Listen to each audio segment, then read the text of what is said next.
기도하겠습니다. 하나님 아버지 감사합니다. 우리에게 자녀의 자격을 주신 주님, 하나님 이 세상 그 어떠한 것으로도 살 수 없고 하나님 무엇보다도 가장 귀한 자격, 왕이신 하나님의 자녀가 되는 그 자격과 권세를 주신 주님 감사합니다. 하나님 이 시간 주님께 예배를 올려드립니다. 하나님 예배는 우리가 제물이 되어서 하나님 우리의 마음이 우리의 삶이 주님 앞에 제물이 되어서 우리를 주님께 드리는 시간인데 하나님 우리가 이 시간에 어떻게 하면 주님께 우리를 드릴 수 있을까? 우리를 드릴 수 있을까를 고민하며 드리는 예배가 되게 해주십시오. 하나님 무엇을 받기 위해 앉아있는 것이 아니라 하나님 지금껏 우리의 삶에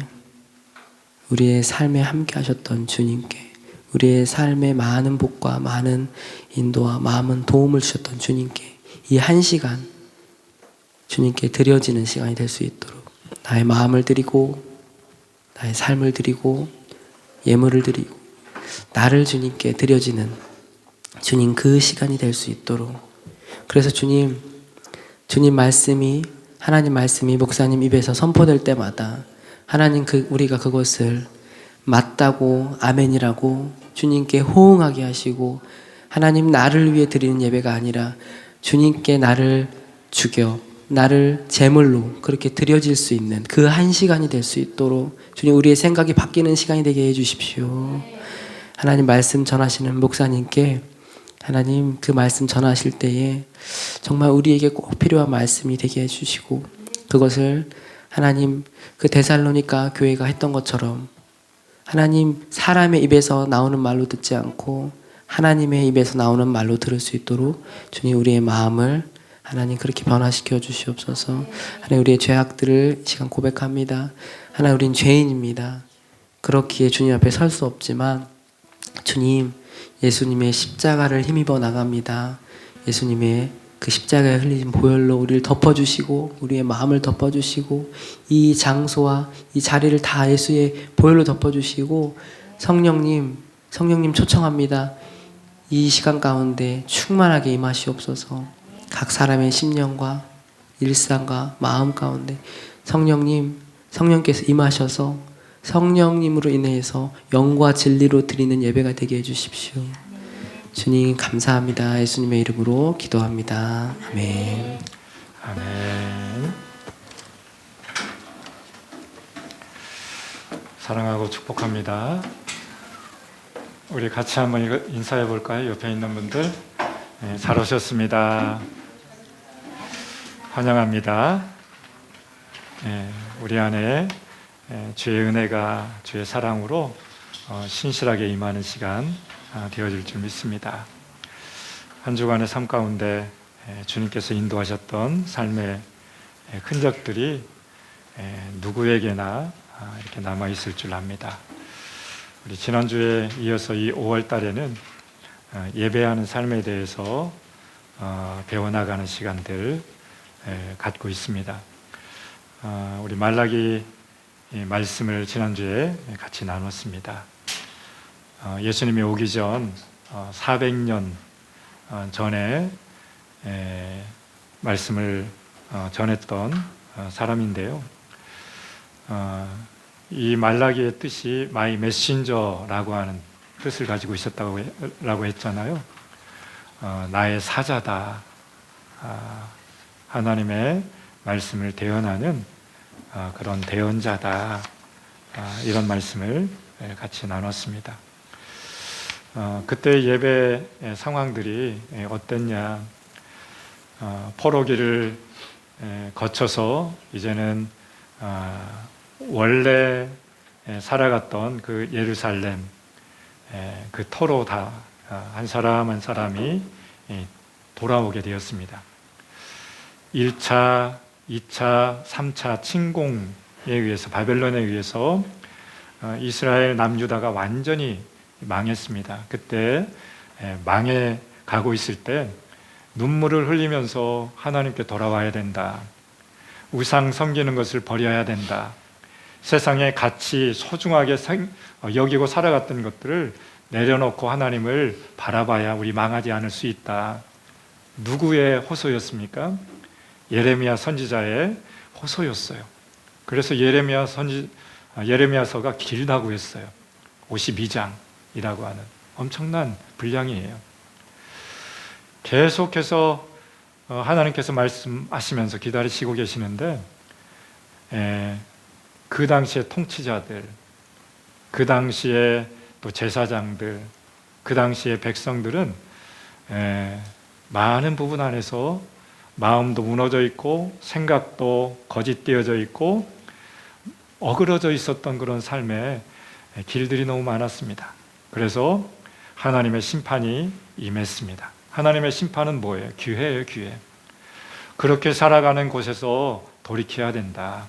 우리 어린 시절에 자녀들을 양육할 때에 훈육하고 또 권면하고 해서 안 될 때 어떻게 해요? 맴매하잖아요. 그것은 사랑으로 돌이키게끔 하시기 위한 부모님의 방법이에요. 마찬가지로 하나님이 우리의 아버지세요. 우리의 삶의 모든 언저리 안에서 하나님이 길 되어 주시고 하나님이 진리 되어 주시고 하나님이 가장 좋은 길로 인도하시기를 원하시는데, 그 길을 떠나서 유리방황하고 있을 때, 하나님과 하나님의 말씀을 떠나서 사랑 안에, 그 울타리 안에 거하지 않고 있을 때 하나님의 방법은 바로 채찍이에요. 이것은 바로 우리를 사랑하시기 때문에 우리를 방치하지 아니하고 우리를 주의 그 울타리 안에서 아름답게 세워주시기 위해서. 그래서 586년도에 남유다는 완전히 멸망하게 되었습니다. 그로부터 70년이 되었어요. 바벨론의 1차, 2차, 3차 침공이 있었던 것처럼 바벨론에서 70년의 삶을 살아가면서 돌이킴의 은혜가 있었어요. 그곳에서 누가 있었어요? 에스겔 선지자가 나타납니다. 다니엘이라고 하는 하나님의 사람들이 나타납니다. 그리고 에스라와 느헤미야와 같은 사람들이 일어납니다. 어디에서? 바벨론 그 제국 안에서. 예루살렘이라고 하는 예배 장소가 있었는데 완전히 무너졌습니다. 그런데 다시 하나님의 심판에 의해서 그 무너졌던 그곳에서 삶의 자리를 옮겨갔습니다. 심판의 장소였는데 그 심판의 장소, 그 나라가 변해서 하나님을 다시 만나는 통로가 되었습니다. 그래서 에스라라고 하는 사람을 통해서, 이 하나님의 사람을 통해서 어떤 일들이 일어나기 시작했냐? 다시 하나님께로 돌아가자, 말씀으로 돌아가자, 이거잖아요, 이거. 왜냐하면 그곳에서 돌이켜 가면서 무엇을 생각했을까요? 왜 우리가 포로로 잡혀오게 되었을까? 과거를 회상하면서 하나님께 묻기 시작합니다. 그럴 때에 이 하나님의 사람들을 통해서, 우리가 하나님께서 지켜주신 그 진리의 말씀을 버렸구나, 우상을 섬겼구나, 하나님을 떠났구나, 하나님을 가장 중요한 최고의 가치로 우선순위로 두지 아니하고 내 방법대로, 내 생각에 옳은 대로 살아갔구나, 그런 것들을 발견하게 된 것이에요. 그래서 에스라 선지자를 통해서, 그 사람을 통해서 하나님의 말씀 부흥운동이 일어납니다. 그래서 1차 포로기에서 돌아왔던 사람들이 있었어요. 그리고 2차 포로기에서 누가 돌아왔을까요? 에스라가 돌아왔습니다. 그리고 3차 포로기에서 다시 돌아왔습니다. 이 누가 돌아왔을까요? 성벽을 쌓던 사람이 누구예요? 느헤미야예요. 2차 포로기에서 돌아온 사람이 바로 에스라였어요. 1차는요, 성전을 지으려고 돌아왔던 사람이 있었어요. 누구일까요? 스룹바벨이었어요. 바벨론의 1차, 2차, 3차 침공에 의해서 완전히 남유다가 망했는데 다시 포로기에서 1차, 2차, 3차 포로기에서 돌아오면서 회복의 은혜를 주셨어요. 이것이 바로 하나님의 은혜인 것이에요. 그래서 말라기 선지자는 그 이후에 한 30년, 40년, 50년이 지나갔는데 에스라가 이제는 돌아가셨어요. 그리고 나서 그 뜨거웠던 열정들이 한 사람 한 사람씩 식게 되어지는 거예요. 여러분 신앙생활 가장 오래 하신 분이 누구예요? 몇 년 정도 하셨어요? 우리 한나는 모태신앙이죠. 뱃속에서부터. 그죠? 우리는 10년, 20년 이렇게 신앙생활 하면서 첫 신앙, 첫 사랑, 첫 은혜를 얼마나 지금까지 간직하면서 그 뜨거운 열정을 가지고 살아가고 있습니까? 처음에 만났던 그 하나님의 사랑, 감격하며 눈물을 흘리며 예배하며 기도하며 하나님 내 삶을 하나님께 드리겠다고 고백했던 그 삶을 지금까지 유지하고 있습니까? 우리 지난주에 말씀드렸던 그 상황은 말라기 선지자의 상황은 바로 그런 상황이에요. 30년, 40년이 지나니까 이제는 많이 흐트러졌습니다. 은혜가 까먹었습니다. 그래서 부패한 제사장들, 사악한 풍속들, 그리고 거짓된 안정감들로부터 병 들어갔습니다. 그래서 어떻게 해요? 말라기 1장 6절에 보니까 하나님을 경외하고 공경했던 그 삶이 사라져가 잃어버려 갔습니다. 7절에 보니까 더러운 제물을 드렸습니다. 그래서 하나님께서 어떤 마음을 가졌습니까? 이런 이스라엘을 향해서 하나님이 뭐라고 질문을 했어요? 성전문을 닫으라. 예배를 드리러 오는 사람들로 인해서 하나님 마음에 깨어졌습니다. 하나님 마음이 멍들기 시작합니다. 왜? 어영부영 자기 멋대로 또 옛생활로 돌아가는 것이에요. 말라기의 상황이 오늘 우리가 이 시대를 살아가고 있는 우리의 모습은 아닌지 점검이 필요할 때인 것이에요. 그래서 우리는 예배에 대해서 배워야 합니다. 배우지 않으면 내 방식대로 인간의 내 어떤 유익을 따라서 나를 위해서 드리는 예배를 세워나갈 수 있다라고 하는 것이에요. 그래서 하나님은 말라기 이후에 세례 요한까지 400년의 침묵기에도 계속 수없이 많은 사람들이 예배를 드렸을 거예요. 예배는 멈추지 않았을 거예요. 그런데 하나님께서 원하시는 예배자, 하나님이 그런 사람을 찾는다라고 하는 것입니다. 그래서 그 예배자를 누가 찾으셨습니까? 요한복음 4장 23절, 24절 말씀. 하나님이 찾으시는 예배자였습니다. 어떤 예배자를 찾으셨을까요? 하나님은 영이시니 영과 진리로 예배하는 자를 찾으시니라. 하나님은 찾으세요. 예수님은 찾으세요. 말라기 선지자 이후로 바로 사마리아 여인을 우물가에서 만났을 때 예수님이 목말라서 사마리아 그 여인에게 나에게 물 좀 다오. 내가 목말라요. 우물가에서 예수님이 물을 찾는 갈급한 그 심정이 되었습니다. 그런데 그 우물가에서 예배에 대해서 가르치고 있는 거예요. 누구에게? 사마리아 여인에게. 그 여인은요, 인생에 대해서 실패한 여인일 수도 있어요. 왜일까요? 남편을 만났어요. 그런데 또 헤어졌어요. 또 다른 남편을 만났어요. 또 헤어졌어요. 그래서 또 다른 남편을 만났어요. 그래서 지금 살고 있는 그 남편이 6번째래요. 얼마나 남편에 대한 갈급함이 있었으면 계속적으로 이렇게 됐을까요? 한 번 결혼해서 남편 만나기도 어려운데 6번을 만났어요. 이 여인을 누가 만났어요? 예수님이 만난 거예요. 이 여인의 삶에 갈급한 그 심령 위에 하나님의 은혜를 부어넣는 거예요. 예루살렘으로도 말고 사마리아로도 말고 하나님은 영과 진리로 예배하는 예배자를 찾으신다라고 하는 것이에요. 그래서 이것을 가르치기 위해 400년 동안 하나님이 침묵하면서 기다리셨던 거예요. 400년이라고 하는 것은 어마어마한 역사예요. 이스라엘 백성들 중에서 거의 400년, 500년 텀을 통해서 하나님이 기경하기 시작합니다. 아브라함에서 모세까지 어느 정도 걸렸을까요? 그 정도 걸렸어요. 그리고 이집트 포로기에 430년, 480년 그 여정을 하나님이 또 기경하고 있는 것이에요. 이스라엘 백성들을 세워나가고 있는 것이에요. 광야에서 40년의 여정들, 그리고 사사시대가 거의 한 300년, 400년이 흘러갔습니다. 그리고 이스라엘 왕정 시대가 그 정도 또 이렇게 흘러가고 있어요. 우리 안에 그 시간의 흐름 속에서 첫사랑, 첫 은혜, 첫 믿음 우리는 지켜나가야 합니다. 그럴 때 우리는 살아날 수 있습니다.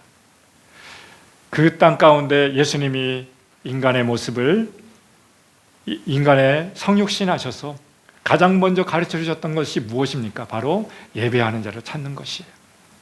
병든 사람들, 그 다음에 하나님을 떠난 사람들, 멀리 이렇게 뒷짐지고 살아가는 사람들 예수님 만나기 시작하는 것이에요. 보이지 않는 사람들에게 안수해서 눈을 열어서 하나님의 하나님됨을 보여주시기 시작하십니다.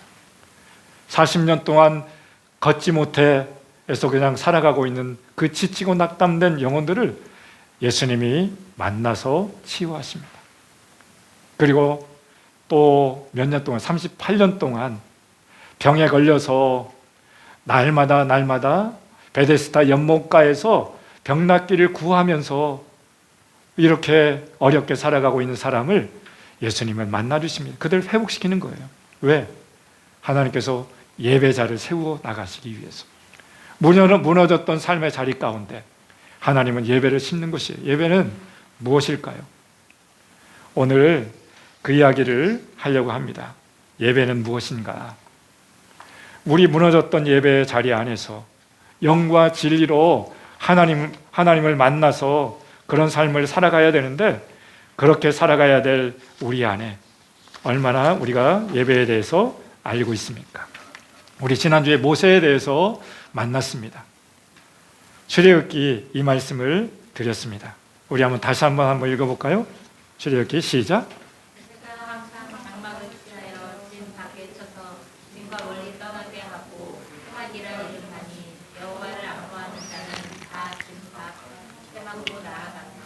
모세가 회막으로 나아갈 때에는 백성이 다 일어나 자기 장막문에 서서 모세가 회막에 들어가기까지 바라보며 모세가 회막에 들어갈 때에 구름 기둥이 내려 회막문에 서며 여호와께서 모세와 말씀하시니 모든 백성이 회막문에 구름 기둥이 서 있는 것을 보고 다 일어나 각기 장막문에 서서 예배하며 사람이 자기의 친구와 이야기한 같이 여호와께서는 모세와 대면하여 말씀하시며 모세는 진으로 돌아오나 눈의 아들 젊은 수종자 여호수아는 회막을 떠나지 아니하니라.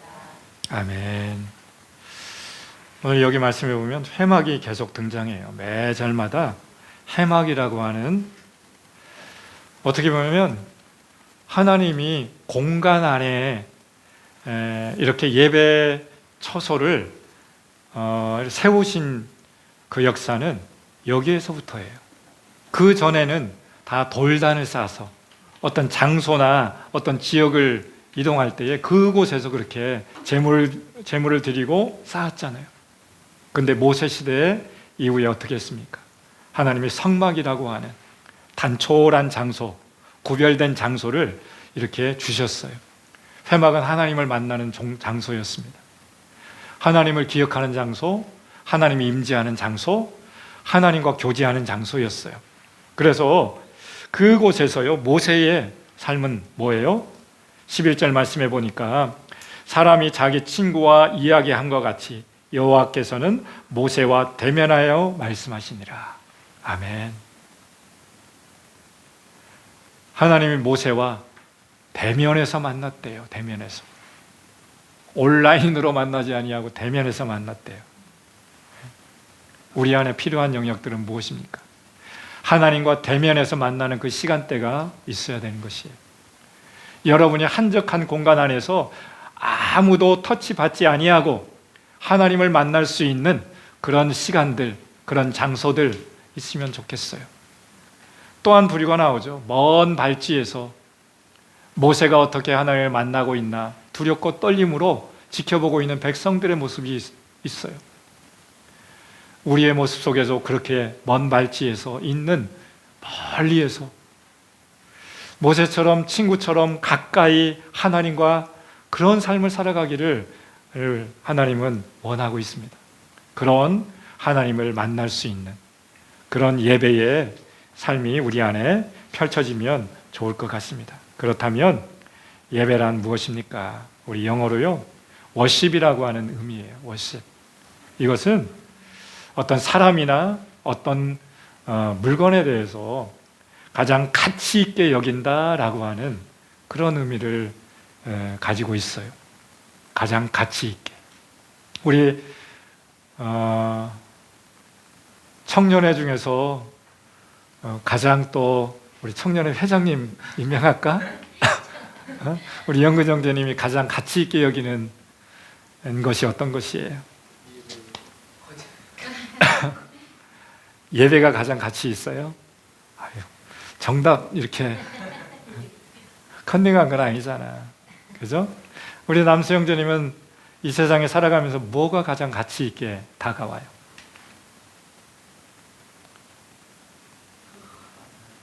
생각을 안 해봤어요? 사람마다 너무너무 달라요. 우리 결혼할 때 결혼 반지예요. 결혼 반지. 이게 제가 20년째 끼고 다니고 있어요. 뭘까요? 은반지예요. 링 반지예요. 링 반지. 결혼할 때 반지를 2개 했어요. 하나는 14K 링 반지, 하나는 은 반지 했는데 14K 링 반지는 제가 잃어버렸어요. 목사 안수를 받으려고 홍천 꼴짜기에서 시내에 버스 타고 나가서 화장실을 갔다가 손을 닦는데 쑥 빠져나갔어요. 개수대에 들어갔어요. 열어보니까 없는 거예요. 소중하게 여기는 게 잃어버렸어요. 아내에게 너무 미안한 거예요. 같이 했거든요. 같은 거예요. 그렇게 비싸지는 않지만 의미가 담긴 거잖아요. 가치 있게 생각하고 있어서 지금까지 끼고 있는 거예요. 서로. 우리 결혼하신 분들 손 한번 저기 보여줘 보세요. 끼고 있어요? 다 어디 갔어요? 잃어버렸어요?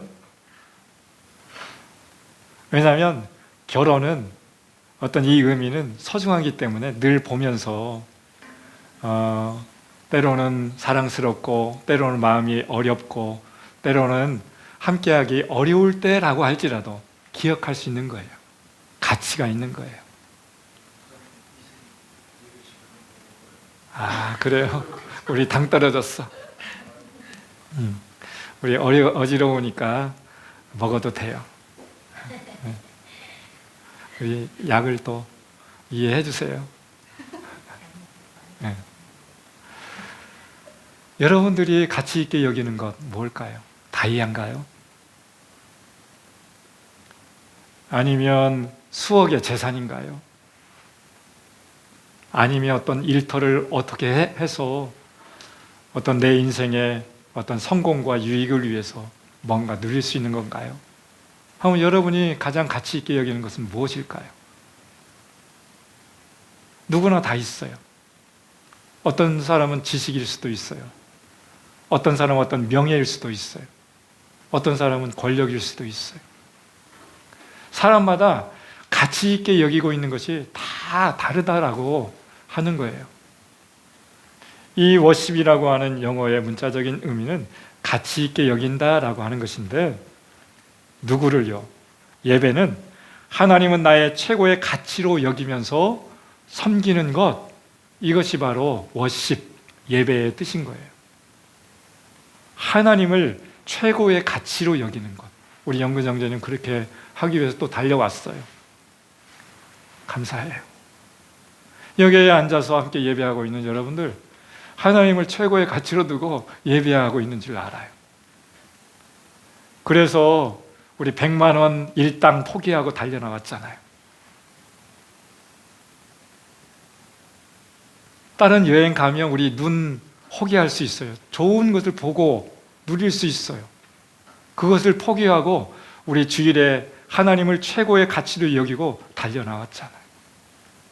가정을 떠나서, 부모를 떠나서, 내가 어떤 일상을 떠나서 어떤 특정한 공간 안에서 가치 있게 생각하지 않는다면 이곳에 발걸음을 옮겨놓을 수가 없어요.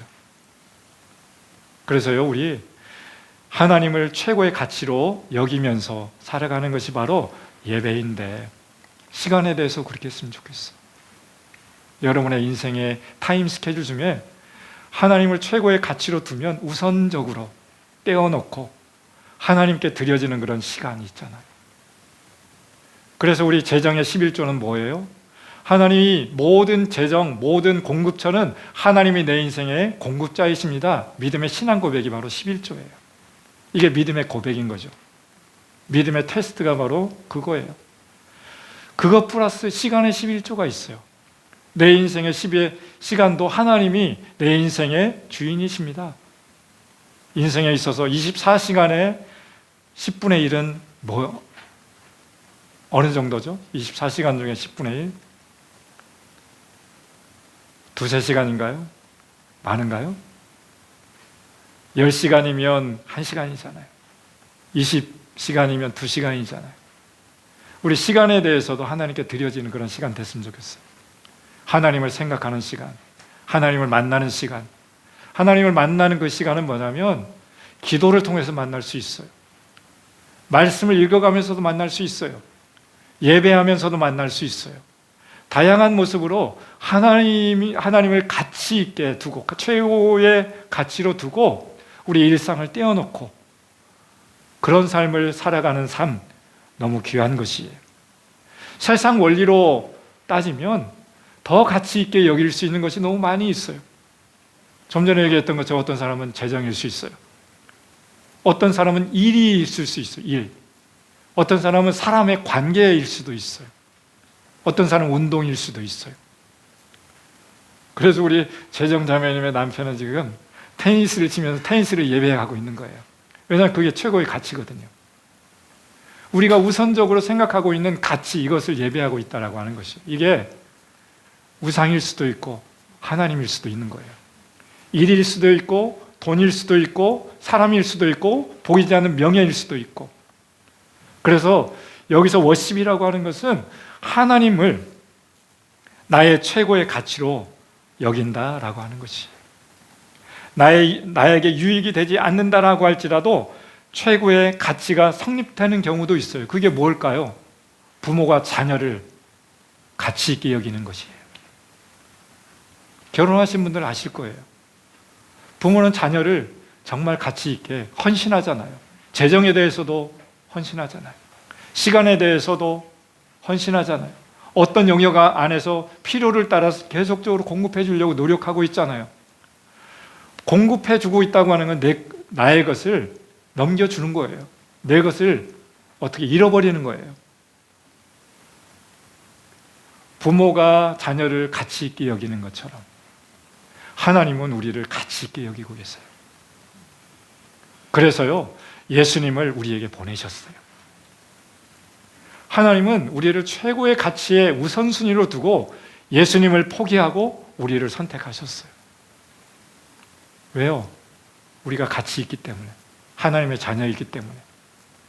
육신의 부모님도 자녀를 가치 있게 여기고 쏟아붓잖아요. 아침에 일어나면 잘 일어날 수 있도록. 필요한 것들, 필요를 따라서 이렇게 하고 있는 것처럼 하나님이 우리의 아버지 되어주십니다. 그래서 우리의 연약함도 돌봐주시고 계시는 것이에요. 예수님을 희생시킬 만큼 엄청난 가치를 우리에게 부여해 주셨어요. 그래서요, 우리 영근 형제님은 보통 귀하신 분이 아니에요. 하나님이 최고의 가치를 두고 형제님을 사랑하세요. 예수님을 보내주셨어요. 네, 최고예요. 여러분 스스로를 존귀하게 여기셔야 돼요. 하나님이 나를 가치 있게 여기시는데 나 자신에 대해서 너무 비하할 때가 너무 많이 있어요. 비하하는 것은 어디로부터 왔을까요? 누구와의 어떤 비교를 통해서 내 자신을 비하할 수밖에 없어요. 비교의식이 들어가는 순간. 하나님은 우리를 비교하지 않습니다. 열등감과 또 우월감은 어디에서 올까요? 비교하는 것에서부터 오는 것이에요. 하나님 우리를 이 세상에 비교하라고 보내신 것이 아니에요. 하나님이 저와 여러분들을 이곳에 보내주신 것은 너는 이 세상에 최고의 가치 있는 존귀한 자야. 보배로운 자야. 보석 같은 자야. 나는 너를 그렇게 인정하고 있어. 지지하고 있는 것이. 하나님은 그렇다면 우리를 하나님을 예배하고 있는 것이죠. 하나님 우리를 가치 있게 여기고 있으니까. 그렇다면 우리는 어떻게 해야 될까요? 하나님이 가치 있게 여기는 나는 하나님을 소중히 여기시고 하나님을 최고의 가치로 두고 살아가야 하지 않겠어요? 그것이 바로 예배인 거예요. 그래서 영과 진리는 뭐냐면 마음 중심에서 우러나와서 하나님의 방법대로 예배하는 것, 이것이 바로 예수님께서 가르쳐 주신 영과 진리의 예배인 것이에요.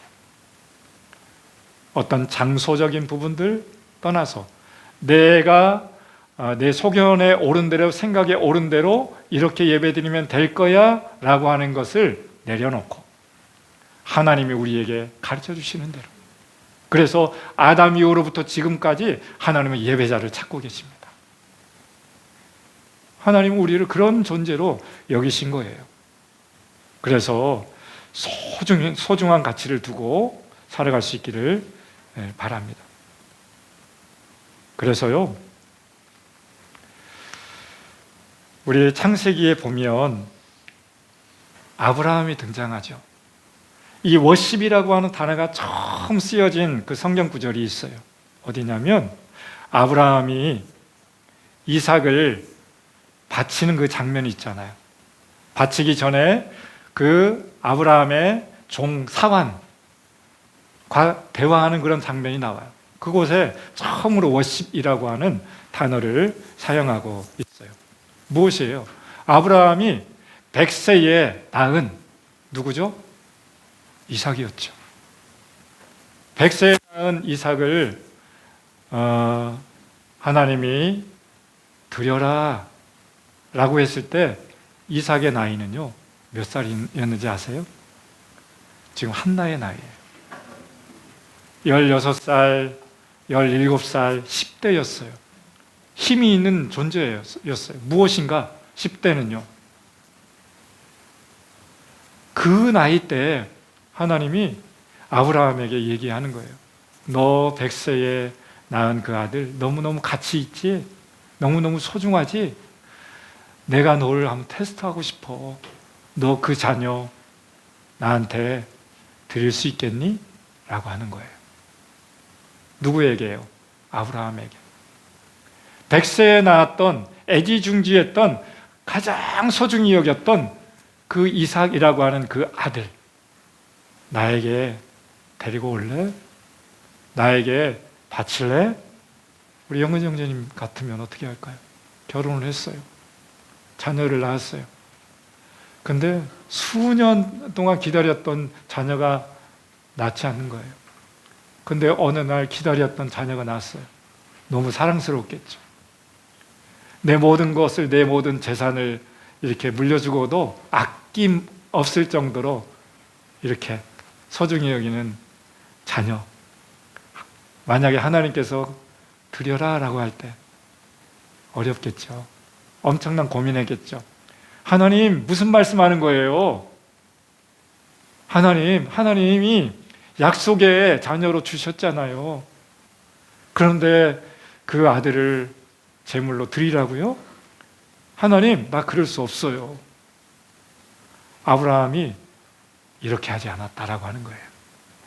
하나님을 최고의 가치로 둔다는 것은 내가 내 안에 가지고 삶의 자리 안에서 소중히 여기고 있는 것까지도 하나님이 말씀하실 때 하나님이 이렇게 하나님께 드릴 수 있는 그런 부분들, 이것이 바로 최고의 예배자라고 얘기하는 것이에요. 많이 어렵겠죠. 믿음에서 흔들리겠죠. 나 그런 하나님이라면 나 안 믿을 거야. 근데 아브라함은 순수하게 저녁에 말씀하셨는데 새벽같이 일어나서 사흘길을 걸어가서 사환들과 또 그 아끼는 소중히 여기는 아들을 데리고 하나님께서 원하시는 그 장소를 향해서 가고 있는 것이에요. 3, 4일 길이라면 마음에 변심이 있을 수도 있어요. 그럼에도 불구하고 하나님을 향해서 최고의 가치를 두고 묵묵히 말씀을 향해서 걸어가고 있는 아브라함. 이게 바로 삶의 예배자라고 하는 것이에요. 말씀하셨으니까 하나님은 선하신 분이시기 때문에 자기 아들을 바치라고 했을 때 무언가 방법이 있을 거야 라고 하는 믿음이 아브라함에게는 있었을 거예요. 하나님이 주신 그 아들, 하나님이 빼앗아가지 않을 거야 라고 하는 믿음이 있었을 거예요. 더 중요한 것이 있기 때문에 하나님께서 그렇게 하셨다라고 하는 것이에요. 우리 안에 믿음의 테스트를 할 때가 참 많이 있어요. 주일 예배에 대한 테스트가 너무 많아요. 일주일에 한 번씩 우리 안에 다가오잖아요. 하나님을 최고의 가치로 두고 있느냐 그렇지 않느냐, 우리의 믿음 테스트인 거예요. 이 주일은 주님의 날, 주일 뭐예요? 예수님이 부활하신 날이에요. 부활하신 날, 이것을 주님의 날로 규정했어요. 그래서 초대교회 사도들은 일주일에 한 번씩 안식일을 포기하고 바로 일요일을 주일로, 주님의 날로 정하면서 그날 예배를 하기 시작한 거예요. 주님을 기억하면서, 주님이 부활하신 날, 주님이 나를 살려주시기 위해서 생명이 다시 거듭나신 날, 내 인생을 향해서 하나님의 계획을 새롭게 하신 그날, 주님이 그 날을 지켜가면서 지금 2000년이 넘도록 그 주일의 개념이 흐트러지지 아니하 우리까지 오게 된 것이에요. 그렇다면 여러분, 주일에 가장 가치 있게 여기시는 하나님께 내 시간도, 내 생명도, 내가 가치 있게 여기는 것도 주님께 이렇게 드려지는 삶이 될 수 있기를 바랍니다. 이것이 바로 워십이라고 하는 예배의 의미인 것이에요. 쉬운 것이지만, 일상적으로 습관적으로 우리가 예배 자리에 나오지만, 내 인생의 믿음의 가치는 하나님께 내 인생의 믿음의 가치를 두고 살아가는 것이에요. 그럴 때 우리 안에 최고의 삶이 이어진다라고 하는 것입니다. 그리고요, 불어나 이태리어에서 이렇게 예배의 의미를 담고 있습니다. 주고받는 관계에 있어서 오랫동안의 사귐이에요. 사귐. 예배는 하나님과 우리와의 사귐인 것이에요. 최고의 가치를 두고 살아가고 있는 그 하나님과 우리와의 만남, 얼마나 귀할까요?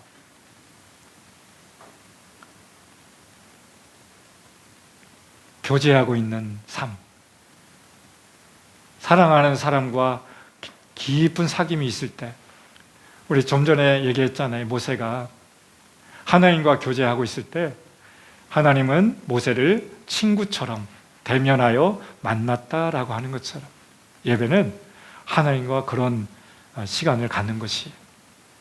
그리고요, 성경에서 말하고 있는 그런 예배는 무엇일까요? 다양한 의미에서 예배를 이야기하고 있어요.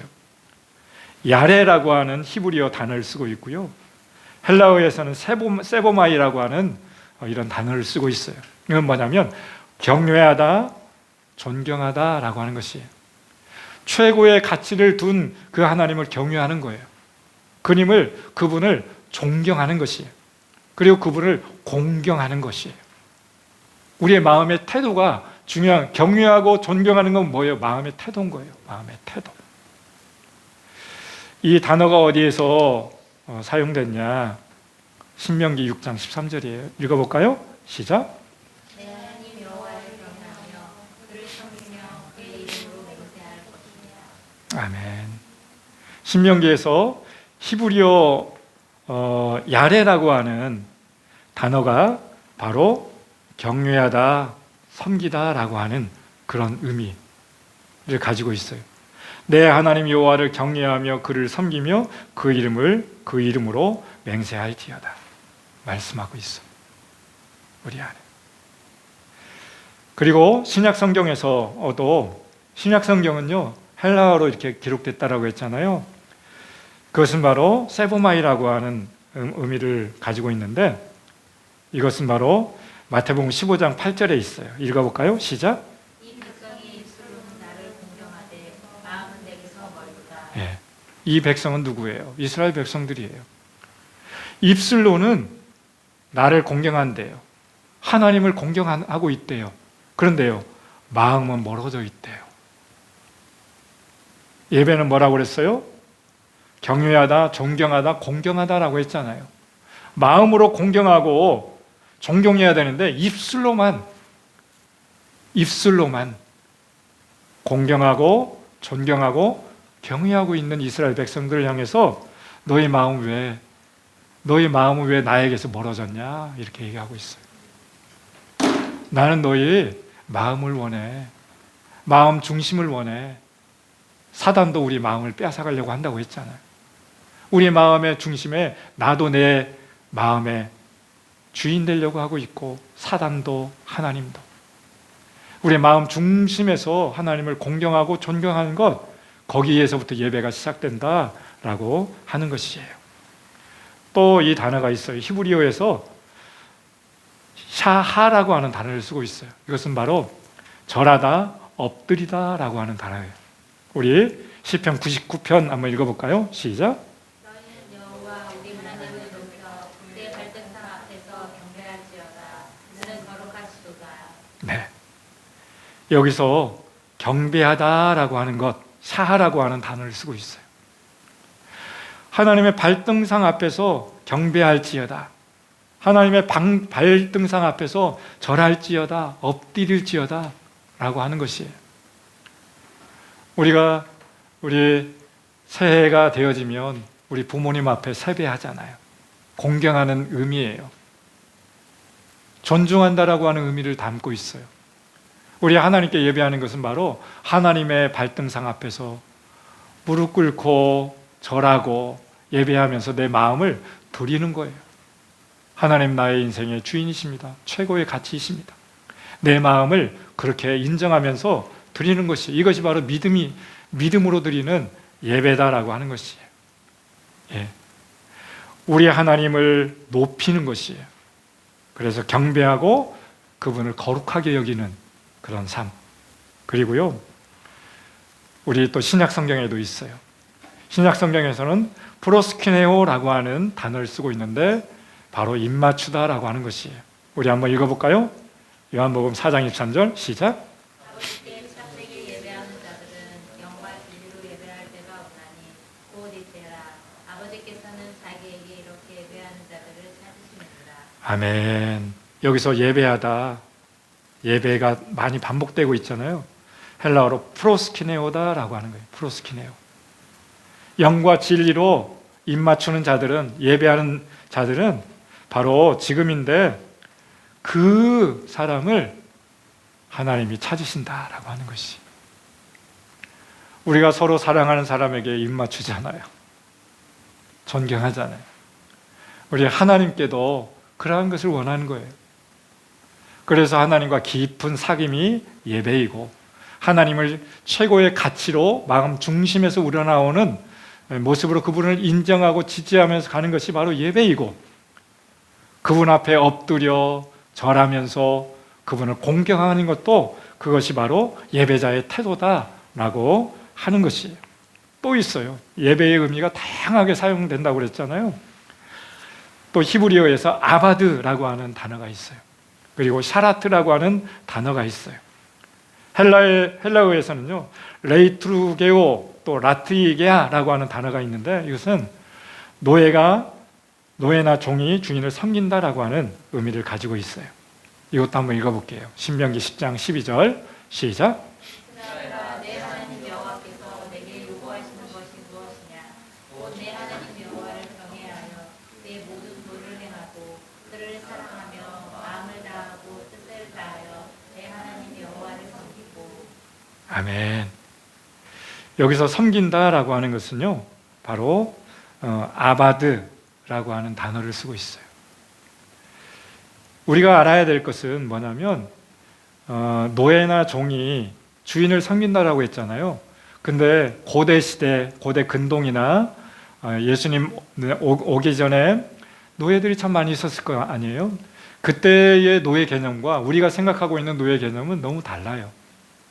그때의 노예나 종의 개념은 주인과 너무 친한 거예요. 주인과 마음을 다 나눌 수 있는 거예요.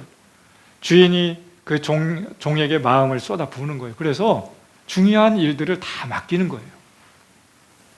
맡기는 거.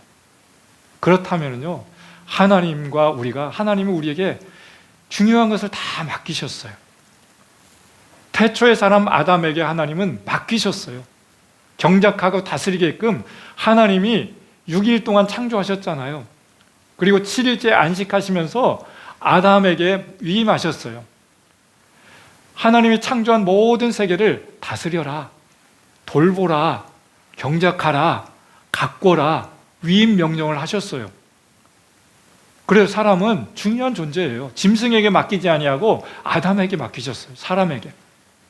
우리에게 이 온 세상을 맡기셨어요. 가정을 맡기셨고요, 일터를 맡기셨고요, 살아가고 있는 이 우리 대한민국을 우리에게 맡기셨어요. 그래서 우리가 하나님께 예배하는 예배자의 태도는 뭐냐면 경작하는 거예요. 가꾸고 돌보는 거예요. 섬기는 거예요. 희생하는 거예요. 우리가 땀 흘리지 않으면 경작할 수가 없어요. 농사를 짓는데 땀을 안 흘릴 수가 있나요? 우리가 일터에서 일을 하는데 최선을 다해서 잘 가꿔야 그 일터가 세워질 수 있잖아요. 우리에게 중요한 것은 맡기셨어요. 그래서 하나님께서 하나님께 예배한다라고 하는 것은 종이나 노예가 주인에게 삶을 드린다라고 하는 것, 그런 의미를 가지고 있는 것이에요. 우리 안에 소중한 영역이 있습니다. 그래서요, 마음을 다하고 뜻을 다하고 또 시간을 다해서 하나님께 인생을 드리는 것, 마음을 드리는 것, 이것이 예배다라고 했어요. 그리고요, 우리 로마서에 있는 12장 1절 말씀 읽어볼까요? 시작.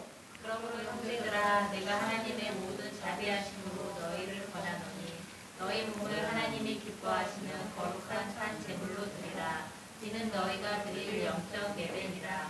아멘. 드리라라고 하는 것이에요.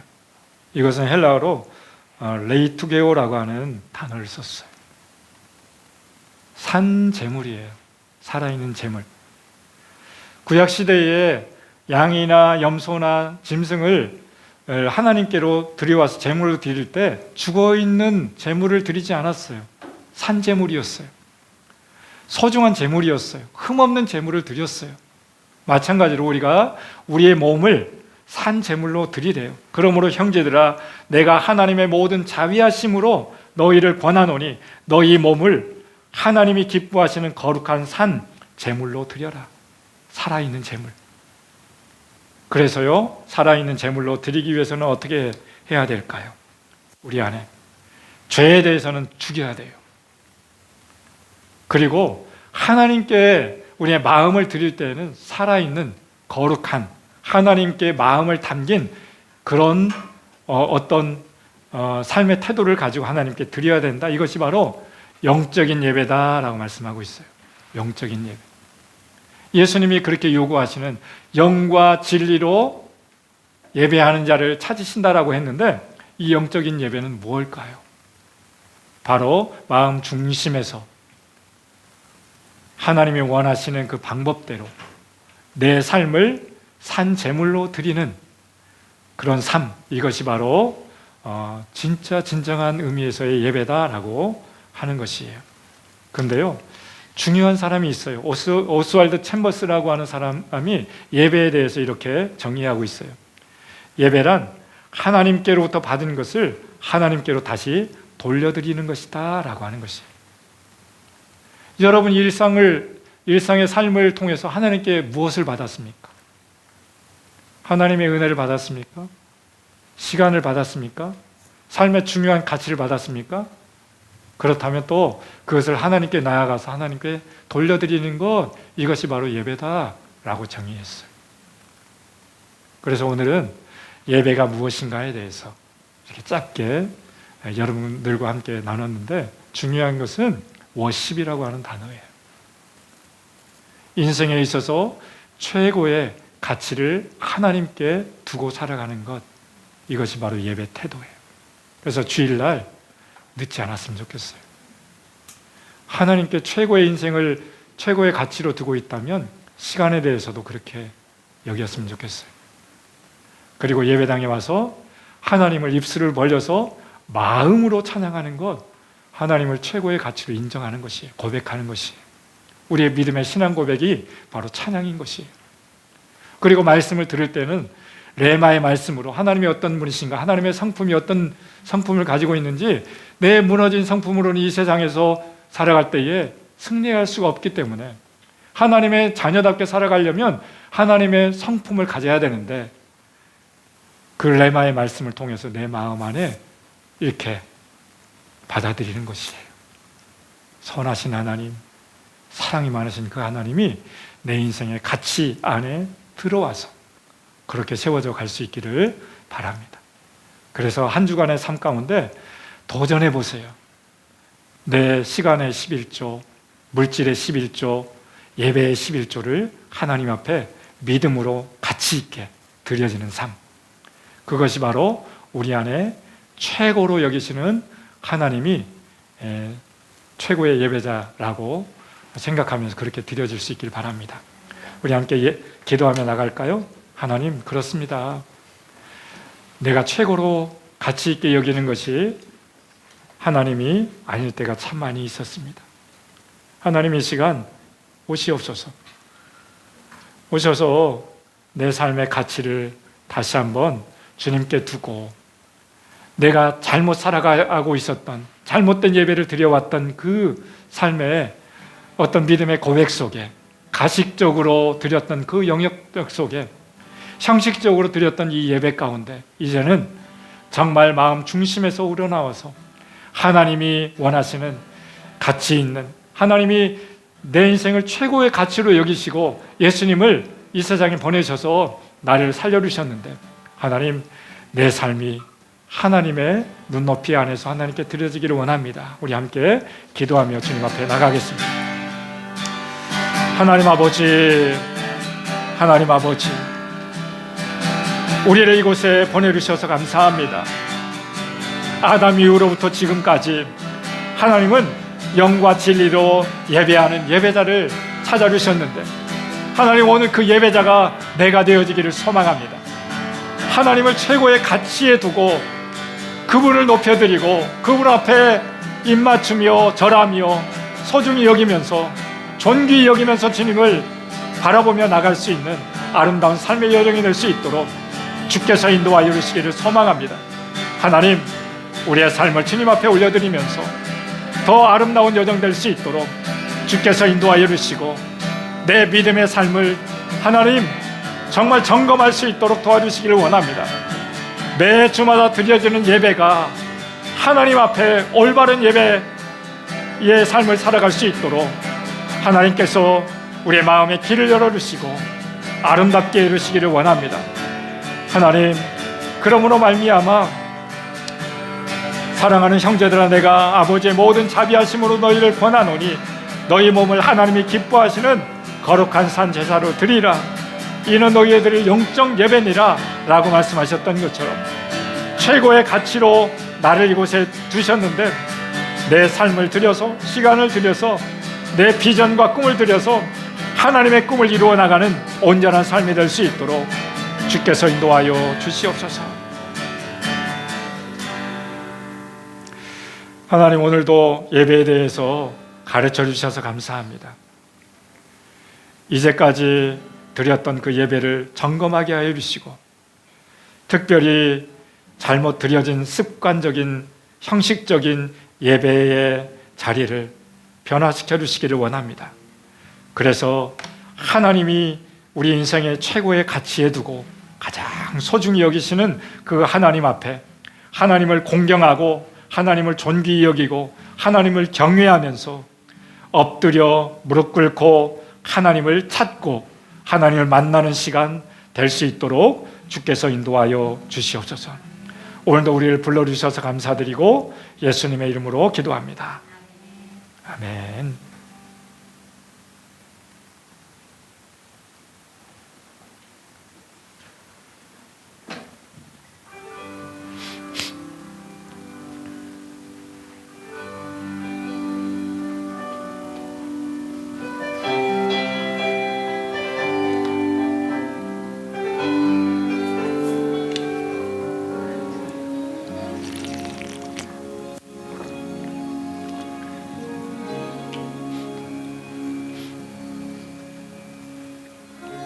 독수리는 날지 않습니다.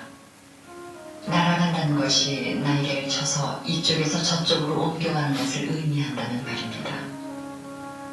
독수리는 다른 새들과는 다르게 날아다닙니다.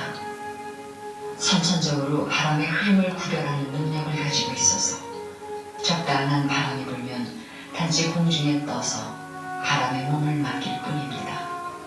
때문에 독수리는 날개를 칠 필요가 없습니다.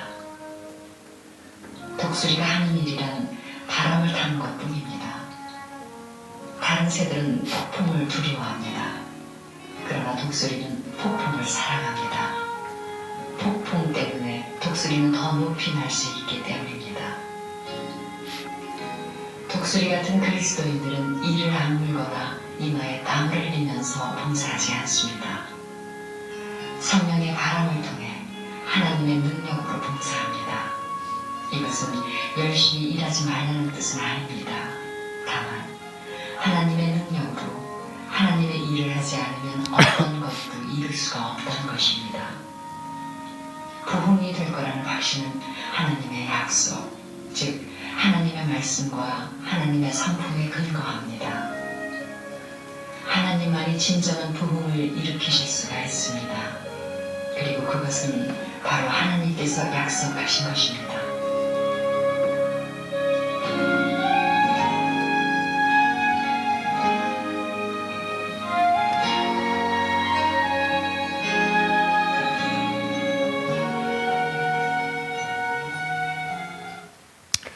아멘.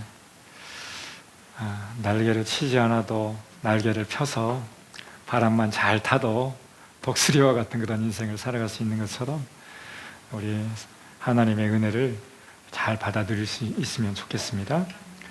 열방을 변화시키는 사람들, 하나님의 꿈을 이루는 우리 교회 되도록 기도했으면 좋겠어요. 내가 그런 사람 됐으면 좋겠어요. 네이션 체인저. 지극히 적은 영역 안에서 변화된 삶을 살아가면 그 공간은 변화되게 되어 있어요. 여기서 변화는 뭐냐면 마음의 태도의 변화예요. 생각의 변화예요. 그러면 행동은 바뀌게 되어 있어요. 예. 그런 삶을 살아가시길 바랍니다. 말씀이 삶으로, 삶은 예배로. 우리 가정의 달, 우리 모든 가정이 에덴의 가정으로 잘 치유되고 회복되어지기를 소망합니다. 그러기 위해서 하나님 잘 만났으면 좋겠어요. 왜요? 하나님을 잘 만나야 하나님이 가정을 만드셨거든요. 최초의 가정, 아담과 하와를 에덴 동산의 가정 안에 만드신 분이 하나님이세요. 그래서 하나님을 잘 만나야 하나님이 원하시는 가정을 만들어갈 수 있습니다. 행복들 모임, 청청들 진행될 수 있을까요? 우리 예은이와 유찬이는 평택가 있어요. 네. 우리 이슬이 일어나서 갔네. 우리 야외 예배 드릴 수 있을지 모르겠다. 5월 24일 마지막 25일 날 마지막 주일인데 이날 우리 야외 소풍 갔으면 좋겠어요. 그래서 보이지 않는 우리 믿음의 가족들 서로 연락해서, 그리고 또 우리 교회에 속하지 않았다라고 할지라도 다른 이웃들, 또 함께하고 싶은 분들 다 함께 했으면 좋겠어요. 마지막 주일이에요. 시간이 한 2주 정도 남았는데 다른 약속하지 마시고 우리 예배당으로 오지 말고 그쪽 장소로 옮겨가면 될 것 같아요. 우리 열방을 살리는 선교 또 예물 우리 지난주에 잘 보냈습니다. 함께 기도하면서 동력해 주셔서 감사합니다. 우리 아버지의 마음 찬양하시면서 준비하신 예물 주님께 올려드리겠습니다.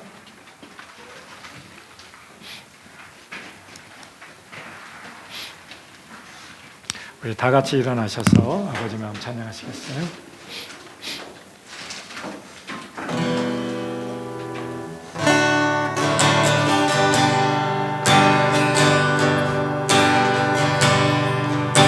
아버지의 마음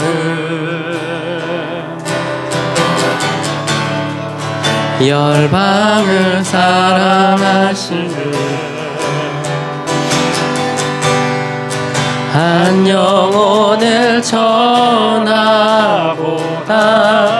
귀하게 여기는 마음, 아버지의 마음,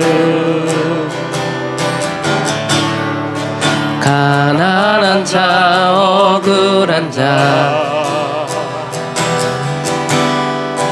빛이 없는 자들에게 구원의 의를 알리는 마음, 가서 전하세 아버지 사랑, 잃어버린 영혼 돌아오도록 가서 나누세 아버지 사랑, 모든 열방 구원에 이르도록.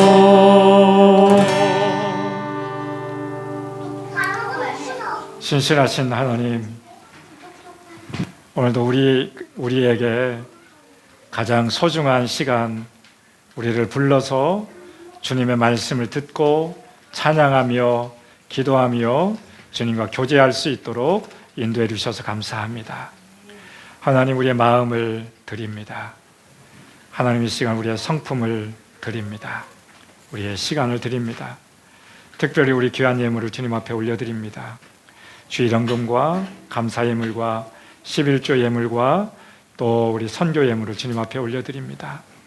이 예물 우리를 주님께서 귀히 받아주시고 예물이 닿는 곳에 교회가 더 든든하게 세워져 갈 수 있도록 주님 귀한 통로 될 수 있도록 인도하여 주옵소서. 잃어버린 영혼들 주님 앞에 돌아오게 하는 통로 되게 하여 주시옵소서. 선교지에 하나님의 예배를 심는 귀한 통로 되게 주님 인도하여 주시옵소서. 드린 우리 개인과 가정과 기업 가운데 하나님이 공급자 되어 주시옵소서. 주님이 차고 누르고 흔들어서 풍성하게 채워주시기를 원합니다. 그래서 이 하나님께서 공급자 되어 주시는 그 믿음으로 살아갈 때에 더 아름답고 신실하고 소중하게 가정도 일터도 개인의 삶도 세워져 갈 수 있도록 주께서 인도하여 주시옵소서. 하나님, 우리 인텐즈 헤어 기억하여 주시고, 이든 헤어 기억하여 주시고, 화승바이오를 주님 사랑해 주시고, 향군 기업을 주님 손에 올려드립니다. 이 모든 믿음의 기업들을 안정적으로 든든하게 하나님 경영하여 주시길 원합니다. 그래서 그것을 통해서 하나님의 많은 일들을 이루어 나갈 수 있도록 주께서 인도하여 주시옵소서. 오늘도 예배 자리에 나오고 싶어도 함께하지 못한 믿음의 가족들 있는 곳에서 하나님의 은혜를 누리게 하시고 믿음의 고백을 드릴 수 있도록 주께서 인도해 주시고 믿음이 흔들리지 아니하고 하나님의 은혜를 사모하며 믿음의 공동체 안에 연합될 수 있도록 주께서 인도하여 주옵소서. 홍남 권사님 어버이 주일인데 외롭지 아니하도록 주께서 인도해 주시고 그곳에서 하나님의 은혜를 하나님의 사랑을 충분히 받아 누릴 수 있도록, 그래서 노년의 삶의 행복과 기쁨의 여정 될 수 있도록 주께서 인도하여 주시옵소서. 하나님, 도연이를 주님 사랑해 주시고 이제 몇 개월 지났는데 더 이 세상에 적응하게 하시고 하나님의 품 안에서 예배할 수 있도록 주께서 인도하여 주시기를 소망합니다. 어린이 뜰학을 주님 하나님 부흥하여 주시고 그들 가운데 믿는 자들 안에 믿음으로 세워져 가게 하시고 말씀으로 세워져 가게 하시고 꿈을 심어 주셔서 그 안에 하나님의 부흥을 경험할 수 있도록 도와주시기를 원합니다. 정청들 행복들을 기억하여 주시고 특별히 우리 교회가 올해가 지나가기 전에 40명이 모여 함께 예배할 수 있도록 주님께서 인도하여 주시옵소서. 이제는 우리 주 예수 그리스도의 크신 은혜와 하나님 아버지의 사랑하심과 성령의 교제, 교통, 인도하심이 오늘도 예배를 마치고 돌아가는 사랑하는 믿음의 가족들 머리머리 위에와 가정과 일터와 이 나라의 민족과 세계 열방 가운데 지금으로부터 영원까지 함께 하시기를 간절히 축원하옵나이다.